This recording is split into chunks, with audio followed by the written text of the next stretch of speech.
Greetings and welcome back to Room 303 in our Talks with Walt, as we are calling our readings to the deathbed edition of Walt Whitman's Leaves of Grass. We are in Song of the Exposition, passages 4 and 5. We're going to treat them as a unit. His apology, we might say, to Europe. Now we're going to use that term apology in its old-fashioned Platonic use, as in the apology of Socrates, the defense, we might say, of industry. Now our assumption is you've been following our stuff at LearnStrong.net. We've already messed around in that playlist of Talks with Walt with every line of Leaves of Grass from the inscription section all the way up through and including Song of the Exposition passages 2-3, which we treated as a unit. Now the background here, the only thing I want to point out is just the humor of Whitman. I love the way that he does this very subtle thing, because this is, again, read. It was recited. Remember, in 1871, on the 7th of September, he recited out, in front of a group of people for this exposition that was going to celebrate the industry of America. And so he continues with the phrase, "But hold," and then notice the dash. "Don't I forget my manners?" Again, I love this. I love this. This humor of Whitman, like, "Oh, I'm sorry, I probably am not showing Europe enough respect. I should probably show a little respect." And then he does. I mean, he plays a very interesting rhetorical game. Watch how he does this. To introduce the stranger, that is to say, the new one to the group, obviously America and American industry. And then in the parentheses, which we started with the parenthetics of this poem, "What else indeed do I live to chant for?" In other words, Whitman, the American poet. No other poet in the history of America has tried to claim the true poet laureate of America as Whitman does. To introduce the stranger to the Columbia. So notice it's an interesting use of the term Columbia, and obviously the District of Columbia and all that. "In liberty's name, welcome immortal." And then notice the exclamation point. "Clasp hands, and ever henceforth, sisters dear be both." So this holding of hands makes us think, of course, of Milton's Paradise Lost. We've shared this before, that idea at the very end of Paradise Lost, the idea of grabbing hands, holding hands for Adam and Eve as they leave the garden. This idea of clasping or wrestling or grasping has always been a central part of Leaves of Grass. In other words, we're going to join with Europe, but we're going to transcend Europe. "Fear not, O Muse," he comes back to the Muse again. "Truly, new ways and days receive. Surround you. I candidly confess a queer race of novel fashion." Notice the word queer here and the word dear here have this kind of sound that works so well together. Now, the word queer always made, very interesting. One of the only uses of the entire word in all of Leaves of Grass is here. Notice that he's going to say there's something uniquely different. That's what he means, by the way, for queer here. That's uniquely different about us. This novel fashion. Now, of course, everything was about the fashion of Europe. And now Whitman's going to make the argument, no, American fashion is superior to European fashion because it's modern, right? Because it's new. "Surround you. I candidly confess a queer race of novel fashion, and yet the same old human race." Notice 7 times now we're going to get this word same. Notice the paradox. The old is actually the new, which is why we say the new N-E-W is the new K-N-E-W, right? And yet the same old human race, the same within, without, faces and hearts the same, feelings the same, yearnings the same. Yearnings, of course, takes us back to Song of the Open Road, passage 7, the only other use of this word. The same old love, beauty, and use the same. In other words, while America is new, it's really, really old. It builds, it draws, we said, transcend and include. It builds, it draws on Europe. And then on to passage 5. "We do not blame the elder world," notice capitalized, "nor really separate ourselves from thee." Again, back to this idea of transcend and include. In other words, we're including the best of Europe. We're just going to do it better than Europe. And then again, the parenthetics. I think it's significant to study, much like Emily Dickinson's poetry, the use of the parenthetics here. We started again with these parenthetics. "Would the Son separate himself from the Father?" Now, there's all kinds of references going on here. I mean, obviously we're thinking about the biblical reference to the prodigal son of Luke 15. We're thinking about Hamlet and his new stepdaddy in the play Hamlet with Claudius. Would the Son separate himself from the Father is a classic question, of course, of the very idea of the reading of the biblical account of Genesis. That's the whole point, that sons are supposed to leave their fathers. But to do it, how would one say it, respectfully. And that's kind of where we're headed now. Looking back on thee, and that's part of Whitman's project in this poem, seeing thee to thy duties, grandeurs through past ages, bending, building, we build to ours today. Which is why I told you, this is the Whitman game. And I love this game, Who Built It? It's a fun game to sit with children or adults and just ask, wherever you are, who built it? Stand in a grocery store, where did it all come from? It's going to be a fascinating question, right? And it's a significant project for Whitman. This is going to be the essence of America. We build things. We don't just thrive off of the old European ways. We build things. It's fundamental for Whitman to what it means to be an American. And he'll see education this way. Schools are the place where we train children to build things, to learn how to build for tomorrow, as he will say it. Mightier, now we're going to get to this hierarchy again, this taxonomy where America is the ultimate, right? Mightier than Egypt's tombs? Whoa, more important than the pyramids. Fairer than Greece or Roma's temples, prouder than Milan's statue-inspired cathedral. We're going to get to this whole thing about the new church. The new cathedral is industry of America. Prouder than Milan's statue-inspired cathedral. More picturesque than Rhenish castle keeps. We plan even now to raise beyond them all thy great cathedral sacred industry. No tomb, a keep for life, for practical invention. Say three things really quickly. Notice here, there's a bit of sacrilege here. In other words, Europe has the old cathedrals, like Notre Dame, St. Stephen's in Vienna. But we have industry. We have the new cathedral, which is going to be a better one anyway. Notice as well, he calls it sacred industry. This is going to be that celebration of the divine. What makes America great is that we build things. And so for Whitman, that's it. And that would make sense given all that he is watching and witnessing in his lifetime of the dynamic building that's happening not just in New York, but obviously elsewhere all over the country. And then finally, did you notice the word practical invention? This is the pragmatism of Whitman. Later, of course, it will be James's pragmatism. Philosophically, that idea that there's no point in it if you can't use it. And that's fundamentally an American idea that Whitman will play with. And then he starts with his simile. As in a waking vision. For Whitman, this will take us to Sleepers Later, a poem that's significant. But this idea that it's like we're awake but we're dreaming. In other words, standing in front of this exposition, and he's going to celebrate it now, it's almost as if we're in an amazing dream where everything is just happening so remarkably fast, so incredible that it just kind of blows us away. And again, that ability to be curious, to have wonder. We think of Wordsworth's "My heart leaps up when I behold a rainbow in the sky." That idea of just being totally blown away by all of the new technologies. Now, of course, we play this game all the time today when we pick up a new video game or we pick up an iPhone, and we're just kind of stunned at the power of the technologies. Whitman is obviously playing the same game. As in a waking vision, even while I chant, we're back to chanting or singing, I see it rise. Notice all the images of growth and rising. I scan and prophesy. Now, we didn't say one of our 5 P's of Whitman as prophet, but here it is. Prophesy outside and in its manifold ensemble. Now, this idea of the ensemble is about harmony and music. It's musical reference, right?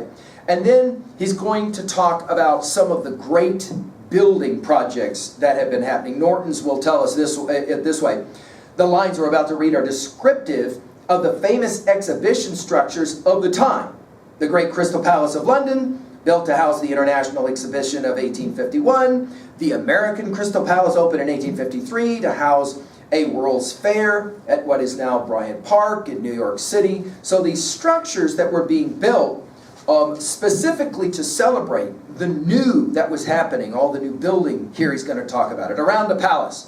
Loftier, fairer, ampler than any, yet Earth's modern wonder. History's 7 outstripping. So the 7 wonders of the world, yeah, they're amazing, but they're not America. The patriotism obviously standing behind this, and this celebration of capitalism and industry. Her rising tier on tier with glass and iron facades, obviously the building, and we think about Ayn Rand's comment the first time she came into New York Harbor, right? And what she saw, what she said in her journals when she saw, and of course it's celebrated in a text like Fountainhead, the idea of the skyline of New York and just how compelling that is. People built this stuff. It's so amazing, right? The facades gladdening the sun and sky. In other words, nature is happy that we're building on nature. Now, this will obviously be one of the great tensions of Leaves of Grass. Obviously, Thoreau's Walden comes to mind immediately. Wordsworth's "The world is too much with us laden soon. Getting and spending we lay waste our powers. Little we see in nature that's ours. We've given our hearts away. A sordid boon," he says there. Gladdening the sun and sky, enhued in cheerfulest hues. Whitman's optimism, right? Bronze, lilac, robin's egg. We're going to get to lilacs later, obviously.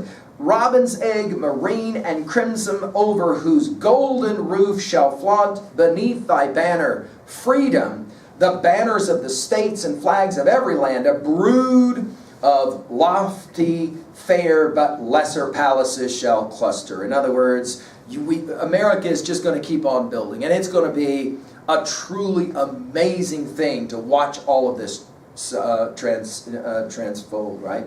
Somewhere within their walls shall all that forwards perfect human life be started. This is this notion, it's a very Whitman-esque idea, that school and education, what happens in 303 and other classrooms, is the beginning of a certain kind of industrial perfection. The building of America starts in its classrooms under the banner of freedom, notice capital F, right? Somewhere within their walls shall all that forwards perfect human life be started, tried, taught, advanced, visually exhibited. So in other words, this exhibition is simply a visual representation of what's happening in America, all over America, especially, of course, taught in the schoolrooms. Not only all the world of works, trade, products, but all the workmen of the world here to be represented. So for the first time, the word "here" takes us to the exposition itself that he's obviously celebrating, right? And then he'll use the word again. "Here shall you trace in flowing operation." Notice the word "flowing" again. It's all about rhythms. "In every state of practical busy movement." Don't miss the word "busy." "The rills of civilization." This word "rills," very rare usage. We're going to see it again in Riso Days from Your Fathoms Deep. Civilization. And there's your key word. And again, obviously today we have a thinker like Jordan Peterson that argues that we got to be very careful when we start to attack civilization, because it's a very fragile thing. It's constructed over a long period of time, but it can be taken down very, very quickly. Obviously, Gibbon's Rise and Fall, the Decline and Fall of the Roman Empire, 1776, was a text that Whitman was very aware of. Here, notice it, the rills of civilization. Materials here, in other words, notice he keeps coming back to this word "here." Now we're talking about the exposition. "Here under your eye shall change their shape as if by magic." The idea for Whitman is that Americans have to be curious and excited, exuberant, can we use that word, of all of the amazing inventions that are a part of the time, right? He'll start with some of these great inventions, and he'll use the word "you" at least 7 times over and over again now to emphasize you. And notice every time it's "you shall see." So we get this anaphoria that we're so familiar with in Leaves of Grass, right? As each line will play its game. "The cotton shall be picked almost in the very field, shall be dried, cleaned, ginned, baled, spun into thread and cloth before you." In other words, he's compressing, obviously, the process of cotton picking. Obviously, there's some allusions here as well to the horrors of the South and to the slave markets and the slave trade and the slaves that picked so much of the cotton of the South. But now, as he is presenting this, we don't need slaves anymore to pick our cotton because we have machines to do it for us. And they'll put the whole thing together from the crop to the cloth to the garment right in front of your very eyes. You shall see hands at work at all the old processes and all the new ones. Again, the new is the new, right? The NEW is the KNEW. You shall see the various grains and how flour is made, and then bread baked by the bakers. I remember a student once asking in front of the whole group, hey, Mr. McGee, when they pick the bread from the tree, is it already in the plastic baggie with the little thingy around it? And my students laughed, and of course we have to show respect in 303, so I said, well, since we have a number of students who clearly think they know where bread comes from, no, it doesn't grow on trees, but let's hear from a number of our laughing students about where it does come from. A number of our students couldn't make out at all that when you're eating bread, you're eating grass. It blew their mind, and yet here we're going to learn about the process of bread making. You shall see the crude ores of California and Nevada. Obviously a dynamic, we think of Mark Twain in this regards, but it was a time of tremendous gathering of resources out of the ground of California and Nevada, passing on and on till they become bullion. And again, readers of this poem who don't like this poem recognize that Whitman is giving too positive a spin on the way in which so much of the resources and the land itself will be taken and mutilated for bullion, for money. Obviously, the word bullion makes us think as well of Milton's Paradise Lost. Or, he says, or he continues, you shall watch how the printer, remember that Whitman was a printer, sets type and learn what a composing stick is. Composing stick, obviously, can be understood as a pen or a pencil, right?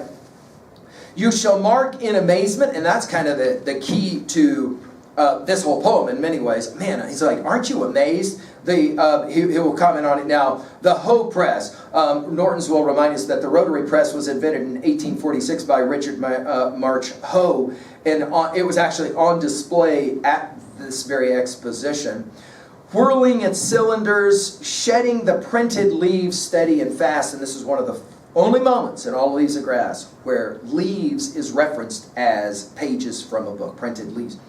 The photograph, model, watch, pen, nail, notice 5 inventions, right, shall be created before you. In other words, we're going to, in this exposition, show the origination of all these amazing forms of inventions. And then he finishes. In large, calm halls, a stately museum shall teach you the infinite lessons of minerals. In another, woods, plants, vegetation shall be illustrated. In another, animals, animal life, and development. So it's like a majestic coming together of all of the different processes of life and building. One stately house shall be the music house. Others for other arts, learning, the sciences shall all be here. None shall be slighted. None but shall here be honored, helped, exampled. Well, at 2A, how are we going to finish this reading of parts 4, 5? The new is the new. We've said Americans will be curious about invention, and that's central to Whitman's project. At 2B, we can talk about the anaphoria, the 7 U's, the inventorying that's happening there, and the intimacy of that kind of thing. You. At 3A, I want to mention Adam Smith's Wealth of Nations from 1776 and The Invisible Hand and the Making of the Pencil. We've given full lectures on that at learnstrong.net. Thoreau's Walden and Wordsworth's World is Too Much With Us comes to mind as the tension that can obviously be stated here about the celebration of industry versus naturalism and the concerns of the destruction of the natural resources. Finally, in 3B, how about this one? Are you a curious person about industry? For example, do you enjoy playing the game Who Built It? Or are you kind of like my student who likes to eat bread but not actually quite sure where it comes from? Well, come back to sections 6, 7. We'll take those together and the word away, and we'll see kind of how that word gets used. Thank you.